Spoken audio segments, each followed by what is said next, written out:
Good morning, ladies and gentlemen, and welcome to the Hardwood Nation podcast with your boy CL Anthony and my main man Bryce Ward. Bryce, what is going on? Oh, not much, man. Just getting close to the end of the season. Today's the last regular I'm saying season today, last game. fucking day of the regular season. hmm Dude, this shit's flown by. It's really flown by. I was like, what? Yeah, Uh, it has. there's a couple of things we're gonna talk about, but I think it was Tuesday when I sent you the text that says Nuggets fired coach. What the hmm Had you seen it already, or what was your first reaction when I sent you that shit? I'm trying to think if I saw that before you texted me about it. I saw I mean, the Memphis coach firing. I think before you said Yeah, something, but yeah. I can't remember Denver. I can't remember what I was doing. That one was more surprising than the Memphis one, even for me. I'm sure for a lot of people. Now it looks like Jokic is just calling plays and coaching the team. Okay, so Have you ever seen such a successful team on like they're having they're still having a good season. It's not like it's not like they're the 76ers this season. They're having a good season, and then a, a week before the end of the season, have you ever seen anything like this where they fired their coach after having this much success? it was 3 2 years games left. removed from a championship. It was 3 games left in the regular season. I, I've given up on this NBA season because we've seen so much shit that's happened this year that I have never seen before. I've completely given up on this NBA season. I Even your this is what Heat have had like a more tumultuous season than you're used to seeing. again, this is not about the Heat. I don't know why you keep bringing up the Heat this morning. I don't know if you're poking me. Like, I don't know. Okay. Um. I just you fucking. One day I hope the world really finds out how big of an asshole you are. So for our 3 viewers, he is they a already bigger ass. What? they already assume it. I'm a white male. They think the worst of me anyways. Trust me. He's a bigger asshole than he portrays himself. Um. I just I was shocked, and I Mm, think I was just as shocked as when Luca got traded. I was just as shocked. And the reason why, even though I will go on record and I've said this, Denver has not played with the intensity that they played with leading up to their championship run. hmm Um, winning the championship, beating a Heat team in the finals, mind you. And then the next 2 years after that, they just haven't been as intense as Michael Malone. Michael Malone's an amazing coach, and he holds his players accountable, and I love it. But if you're gonna fire him, just fire the dude in the offseason. Just Yeah. play the rest of the 3 games out, see how they do in the playoffs, and just fire the man in the offseason. But they fired him. They said they're not re-signing the GM. Apparently, those two guys wasn't talking. The GM wanted Michael to play younger players. Michael was still rolling with his vets. It was just a big mess. So as far as Denver, do you think their contending days are over now? Because we don't even know who the fuck the coach is going to be next year. No, I don't think so. I don't think their contending days are over by any means. I think they're too talented, and as long as they have Jokic and one other guy there with some decent pieces, I think they'll be good enough to at least compete. If maybe not be title favorites, but still be really competitive. I don't think. I mean, look, a lot of people, a lot of teams, they may not always be true, but the coach is the easiest one to replace. Yeah. It's the easiest thing in every situation. It's often the first guy to fall in most situations. So, and I mean, like him or not, Boston's coach is a good example of staying competitive with a different coach. You know what I mean? I mean, uh, Boston was having great playoff runs, and then fired their coach 2 years later with the same interim coach. They promoted to head coach, they won a title. So no, it's not necessarily a death sentence by any means. Maybe this playoff season, um, there's some. I don't know. I would say maybe there'd be some confusion for this season. However, the team I think is so well. I mean, the team plays together. They know what they're doing. I've Yeah. seen videos of Jokic calling plays.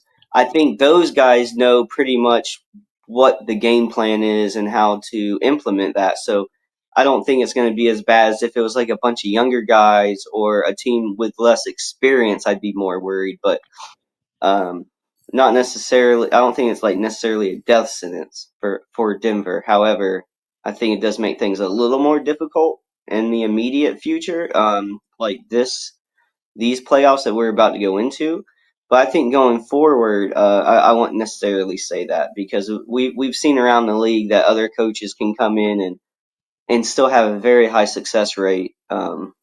Even when they're new to a team, not necessarily a new coach all the time. You know, JJ Redick's kind of being blessed with a Luka trade, but in general, it's not always a death sentence by any means. But it's very important to bring in the right coach afterwards, as we've seen in a couple situations. So, no, I don't think it's bad necessarily. But we're definitely going to see some sort of change in something that Denver's doing. Otherwise, what was the point? So, like I said, maybe not Right. this season because it's hard to change too much at the very end of the season compared to what you've been doing the other 81 games. But yeah, I'll be interested to see what kind of I guess morale and what kind of images we see from the Denver bench as they start the playoffs. Like be interesting to see how they handle the situation. Yeah, absolutely. One thing I want to mention because Pat texted me the other day. So you're gonna do a playoff preview? Yeah, I am. But we always, me and you, we wait till after the play in, then we do our playoff preview. So next week we'll at some point I'll get that together for everybody. Um, excuse me. Seeing Luca's reaction to being back in Dallas the other night, that was fantastic. And it's just like with everything that's going down this season, we needed to see something like that. And I don't even care if it was like a minute.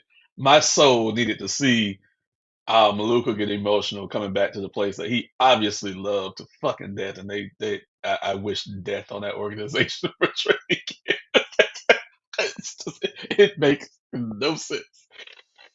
I wonder No how many sense. fans. I wonder how many fans they lost. Oh, plenty. Oh, yeah, plenty. I After know. that, Dallas was trashed for so fucking long. Then Mark Cuban got there, then got Nash there, and Dirk there. It took them forever to change the culture. They finally won a championship, and now they just blew it all up. So it really, that was almost a 20-year process because Dallas would never win anything. I mean, they would barely even make the playoffs. I mean, Cuban's not there anymore at the top spot, but they just destroyed all his work. Pretty much destroyed all his I work. saw a clip of Cuban at the game, Uh and there were chants of "Fire Nico, fire," and you see Cuban looking around and just put his head down and shake his head. Look, uh, it's not easy to have a Luca fall in your lap. It's Right. not. It's not easy for a Jason Tatum to fall in your lap or a Jokic to fall in your lap in a draft. You know what I mean? Like you go through years of being down to get Mhm. in a position to get the number one pick, and then you have to hope it's a draft with a player capable of a future like that. And there's Right. all you never know who's going to pan out, even if everyone agrees there's one number one guy and he's the best. You still don't know how he's going to turn out. You don't know what kind of player he's going to be. And so to get a guy like Luca and for him to be as amazing as he is, so young, he just took you on a finals run He's like what, 25? Yeah. Is yeah. I mean, that hurts a fan base so much, and like you Mhm. said, you put all this work into growing this championship mentality. You have one, and you know you're getting close again. But to have a player like that fall in your lap doesn't happen often. Some teams go 20 years without a player Right. like that. You know, the Magic lost Shaq for one reason. We lost Dwight Howard for another reason. If for like smoking a hookah, if they decided to get rid of Paolo or Paolo gained a little weight, eh, I mean, for that to be the reasoning or for them to get just fed up, And if Orlando did what Dallas did, I don't know if I'd be a Magic fan anymore. but remember, they didn't want to pay him that over 300 million either that he was gonna get. So they didn't want to pay him that either. That Well, then man, get out of the basketball business because that's what you're paying for a star. yeah, That's what you're he, paying for a top two player in the league, top three player in the league. I hmm think you could argue that pretty easily. yeah, that move cost Luca over $100 million. And he ain't even worried about the money. This is one player that's not even worried about the money. But this, imagine had that had been Jimmy Butler. Just let's just put that into perspective. If Miami had fucked over Jimmy Butler like that, the after effect would be nuclear. Okay, let's He'd just be throw that outside out trying to set the arena on fire, probably. there. I'm just He'd be saying, like, "Y'all think it's bad I didn't pay my rent?" He goes, "I'm about to set this building on fire." and his child support, his child support. I broke my rule. I said I wasn't gonna say his name anymore, so I broke my rule. Forgive me. Former number 22 for the Miami Heat, not current, but former. So moving on to the Orlando Magic fan base, and due to me being extremely busy this week, I was not able to reach out to Cortez. But we have our answer. As we talked about last week, the move that Dwight Howard made was fantastic to say he wants Shaq on the stage with him for the Hall of Fame induction, which put every fucking bit of the pressure on Shaq. Mhm. Shaq has agreed. How did that make you feel when you heard that? I'm gonna be honest with you. I Yes, hadn't you heard should always. Shaq had agreed yet. Oh, I'm sorry. Oh, no. My Twitter hasn't. I'll be honest. My Twitter has been pretty glitchy this week, and so I Okay. haven't been on that much. But I'm a little surprised. I'm a little surprised. I'm glad Howard did it because I would like to see the two guys move past the pettiness. And it's always been more on Shaq, obviously. Shaq's made Yes. the attacks.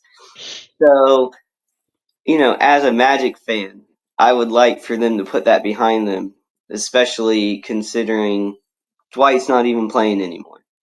Let's move past the pettiness, and on top of it, Sha- Shaq does some low key like goofy stuff when it comes to dealing with the Magic. And so this is more a step in the right direction, not just for Dwight, but I feel like in terms of how he deals with the Magic, anyways. Like let's acknowledge the other big man who came after me, and let's give him his flowers finally instead of tearing him down. I like that. The size difference is still incredible. Like Shaq's just a huge human being. If you just look at those two right there. Shaq's a Um, special human being of all time.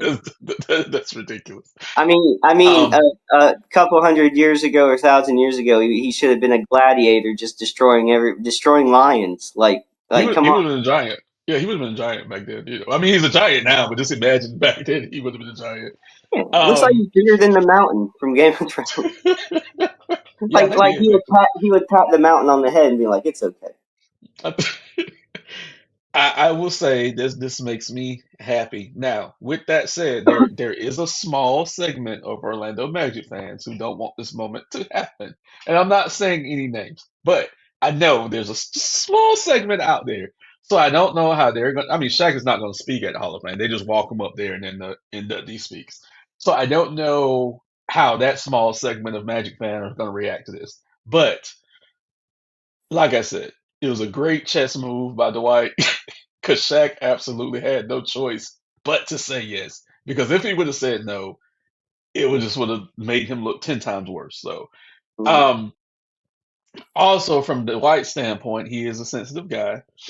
And I'm not talking about his alternative lifestyle. He's a sensitive guy. So when you have your idol, even though you guys were beefing for damn near 20 years, when you have your idol up there with you, that's huge for Dwight. Mhm. Um, yeah, I don't even fuck with Dwight like that, but I know if I had one of my, if I was in his position, I would ask um, Charles Barkley, Alonzo Mourning to come up there with me. And if those guys were to say yes, I would be absolutely floored. I would be like I would be in heaven. So I know for Dwight, this is for Dwight Howard, I think this is more important for him than actually winning an NBA championship. I think it's more important for him, even though he didn't make the list, but even though he wanted to be and probably deserved to be on the top 75 of all time list, I think just having Shaq next to him in this moment is the greatest moment in the career of Dwight Howard. What do you think? Um, I don't know. It's probably up there. I would just say maybe because he didn't get on the top 75, that maybe Yeah, just getting in the Hall of Fame is probably up there, or finally winning a championship, even though he wasn't like one of the right, guys on his right. championship.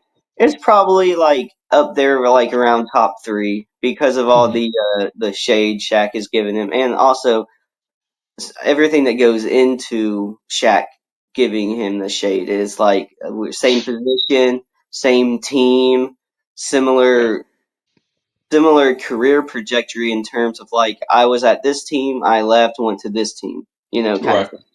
right. And so I'm sure it's very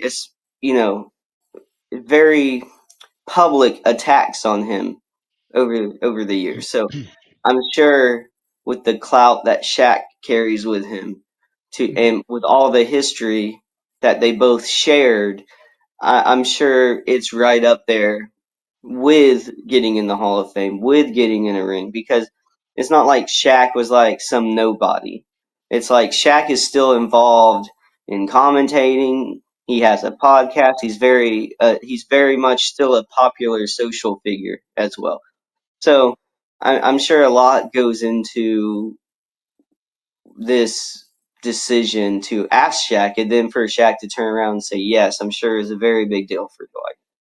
Yeah, I don't know if it's the biggest, like I said, but it's probably up there like his top two or three basketball moments, if I had to guess. Yeah. it's been well documented on here that for a time before there was an NBA League Pass, I watched every fucking Magic game I could because that's all I could watch during the week outside of the NBA. NBC Proc has on Sunday afternoons. This may get emotional for me because I love Shaq so much, and I remember watching Shaq coming into the league and from coming into the league the first 4 years with the Magic, the finals exit, going to the Lakers, getting swept 2 years in a row. Even though people love Shaq as a personality and endorser, and Shaq was everywhere, the basketball writers were on Shaq every year for failing.